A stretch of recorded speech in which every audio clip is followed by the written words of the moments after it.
భయం అనే ఒక థాట్ వచ్చినప్పుడు వాట్ వి డూ? భయం అనేది మనం ఎవ్రీడే ఏదో ఒక విషయంలో భయపడుతూనే ఉంటాం. సో భయం మన సెకండ్ చక్రాకి రిలేటెడ్ అని ఎంతమందికి తెలుసు?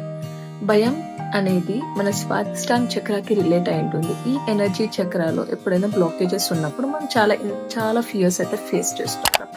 లైక్ ఎప్పుడైనా మనం ఫైనాన్షియల్ గా క్రైసిస్ ఉన్నప్పుడు మనకి ఎవరైనా మోసం చేస్తారేమో ఉద్దేశంతో భయపడుతుంటాం, లేదంటే ఇది జరుగుతుందేమో అనే ఉద్దేశంతో ఫ్యూచర్ గురించి కూడా భయపడుతూ ఉంటాం.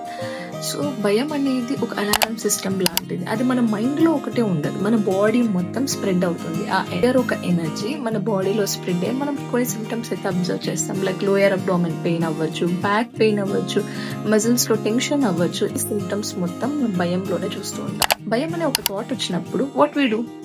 జనరల్ గా భయపడద్దు, ఏం కాదంటారు. ఈ థింగ్ నుంచి మనం దాన్ని ఎలా ఓవర్కమ్ చేయాలి అనే దాని గురించి ఆలోచించాలి. ఇప్పుడు సపోజ్ ఒక ఫైనాన్షియల్ క్రైసిస్ వచ్చింది, మీకు ఒక ఫీజు కట్టాలి, లేదంటే ఒక లోన్ పే చేయాలి. What can we do?